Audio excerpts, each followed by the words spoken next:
Bismillahirrahmanirrahim. Assalamualaikum warahmatullahi wabarakatuh. Dan salam sejahtera kepada semua para audiens yang sedang bersiaran di laman Sumber Inspirasi YouTube channel. Jadi saya Syazani Rosli lagi mewakili tim Sumber Inspirasi. Okay, pada kali ini insya-Allah tadi saya ada terbaca satu kisah bagaimana bukan satu kisah lah, satu perkongsian daripada seorang performance coach yang mana beliau berdepan dengan seorang klien yang menghadapi masalah malas. Jadi bukan klien tu saja, jadi banyak lagi klien-klien lain yang beliau pernah hadapi yang mana mengalami masalah malas yang teramat kan. Jadi tuan-tuan sekalian, malas ni adalah satu tak asing lagi lah bagi diri seorang manusia. Sama ada malas tu kita dapat atasi atau tidak. Jadi tuan-tuan sekalian, apa yang saya nak bawakan pada perkongsian kali ini iaitu berkenaan tentang seperti yang tertera di tajuk, pentingnya kita menjaga niat dan juga belief system kita. Kalau anda ada pengalaman ataupun anda ada kenalan rakan-rakan yang bergiat secara langsung dengan profession coaching ni, jadi cuba anda tanyakan pada mereka bagaimana mereka berdepan dengan masalah-masalah klien ni. Jadi kalau kita selidiki ataupun kita kadang-kadang saya suka juga baca bagaimanakah coach ni dia berdepan dengan masalah-masalah klien ni. Antaranya adalah kalau mungkin anda pernah dengar, iaitu antara tekniknya adalah visualization. Yang mana contoh tadi yang bila saya ceritakan berkenaan tentang malas tadi, bagaimana dia cuba untuk bantu klien dia adalah dia minta klien dia visualkan diri dia yang sedang malas tu dan rasakan energi malas yang besar itu yang membawa kepada terdorongnya malas tu, kan. Tuan-tuan sekalian, mungkin ada yang tak faham, mungkin ada yang tak faham. Jadi kalau kita tengok teori fizik lah, ini semua adalah kita semua adalah makhluk Allah SWT. Kita semua adalah ciptaan Allah SWT, makhluk Allah SWT. Allah pencipta kita. Jadi semua ni kalau ikut teori fizik terdiri daripada energi. Sebab kalau kita belah, kalau kita tengok kalau ni dalam bentuk solid kan, contoh langsir bilik dan sebagainya, dia rapat. Jadi kalau atom-atom ni, maafkan saya kalau daripada sudut sains saya sebut ni salah ataupun bercanggah, minta maaf. Tapi saya sekadar berkongsi saja. Jadi kalau dibelah-belah lagi, akhirnya dalam tu hanya terdiri daripada energi. Atom tu dibelah terdiri daripada energi. Jadi tuan-tuan sekalian, menurut perkongsian beliau kata malas ni pun ada energi di sebalik malas ni yang menyebabkan malas tu ada. Maknanya besarnya energi malas ni dan akhirnya orang tu malas lah. Patutnya dia kena buat sesuatu tindakan, tapi disebabkan oleh energi malas tu lagi besar, maka dia akan maksudnya dia tak proceed lah apa yang dia perlu buat tu, kan.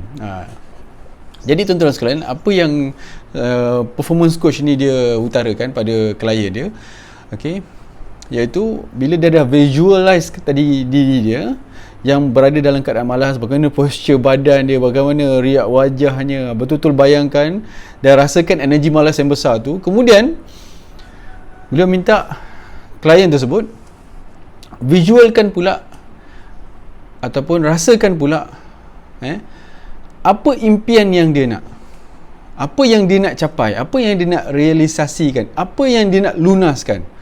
Mesti ada impian tertentu kan, ataupun kejayaan ke dan sebagainya.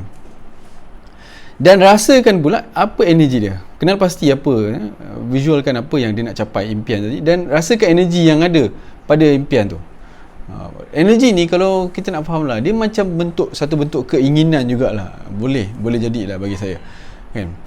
Jadi maknanya kalau apa yang mendorong kepada kita tu boleh dipanggil sebagai energi. Ini fahaman saya lah, mungkin kalau ada yang silap minta maaf.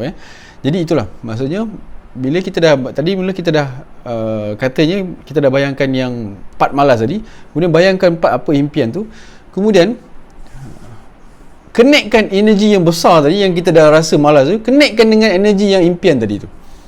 Connectkan, dan beliau kata niatkan dan percaya bahawa energi yang besar yang malas ni kita switch kepada energi yang impian tadi tu. Jadi ini mungkin kena lalui lah, kena rasa ya. Jadi kalau anda nak betul-betul berdepan dengan situasi ni, mungkin anda boleh carilah coach-coach yang mana yang ada buat terapi ataupun coaching macam ni. Jadi mungkin anda boleh rasakan lah bagaimana, ataupun anda boleh buat sendiri dan sebagainya. Energi malas tadi connectkan dengan energi yang impian tadi tu, dan kita tukarkan dia. Maksudnya energi yang malas yang besar tu sekarang berada pada impian, apa yang kita nak capai tu. Jadi tuan-tuan dan puan sekalian, kuncinya di mana? Kan tadi kita berbalik kepada apa yang saya nak, maksudnya seperti tertera di tajuk ni kan. Di tajuk ni iaitu niat dan percaya. Jadi kita tengok di situ key point dia, niat dan percaya. Jadi dalam Islam, niat ni dan percaya ni sangat besar. Sebelum kita buat apa-apa satu perkara, kita mesti ada niat dia. Lafaz niat tu lain. Niat kenapa kita nak bertindak terhadap suatu perkara tu.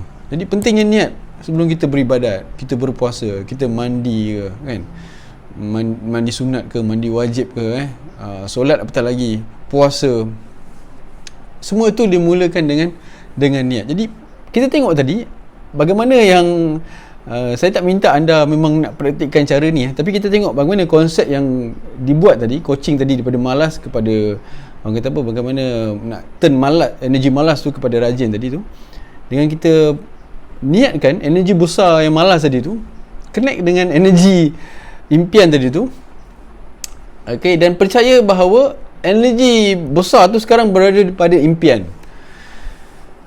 Nampak macam rumit, tapi mungkin perlu dilalui oleh kita sendirilah. Bagaimana untuk kita rasakan betul ke perkara ni boleh terjadi atau tak.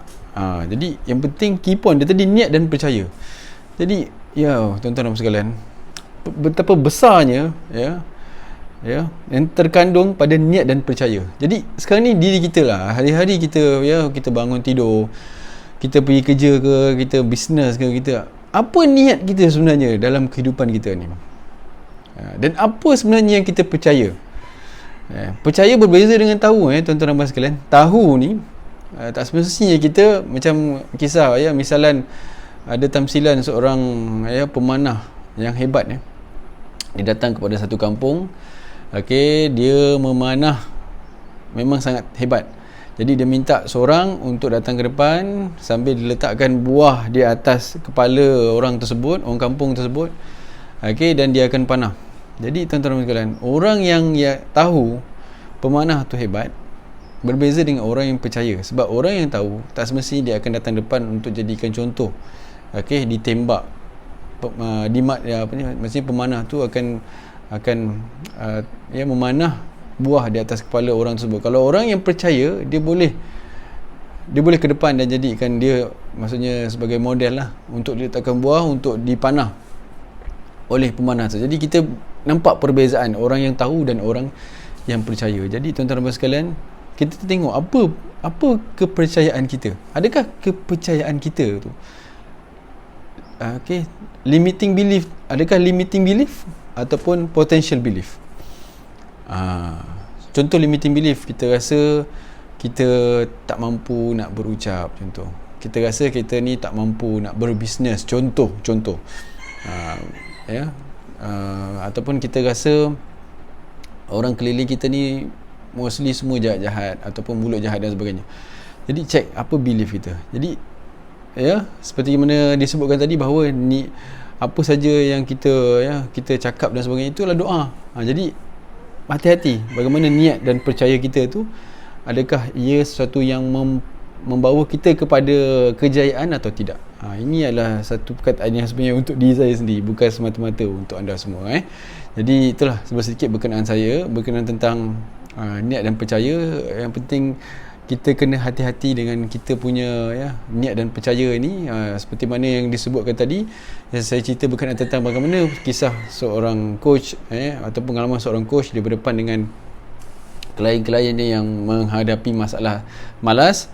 Jadi ditukarkan energi malas tu kepada energi besar energi malas yang besar tu ditukar kepada energi yang impian, yang sukses tu, dengan niat dan percaya. Jadi tuan-tuan sekalian, itulah sedikit perkongsian berkenaan saya. Saya minta maaf kalau perkongsian ni mungkin tidak anda rasa macam mungkin tidak untuk anda, tapi insyaAllah niat saya adalah untuk berkongsi benda yang baik. InsyaAllah jika ada sebarang kesilapan ataupun apa saja, boleh kongsikan di kolom komen. InsyaAllah tim sebut inspirasi kita akan cuba brainstorm dan sebagainya jika ada sebarang komentar. Jadi terima kasih kerana sudi menonton. Itulah sekadar perkongsian saya berkenaan tentang betapa besarnya energi, niat dan percaya yang kita kena selalu muhasabahkan, insyaAllah, untuk diri saya, terutamanya untuk diri saya. Jadi sekian, terima kasih kerana sudi bersalian di laman Sumber Inspirasi. Kita jumpa lagi video akan datang. Assalamualaikum warahmatullahi wabarakatuh.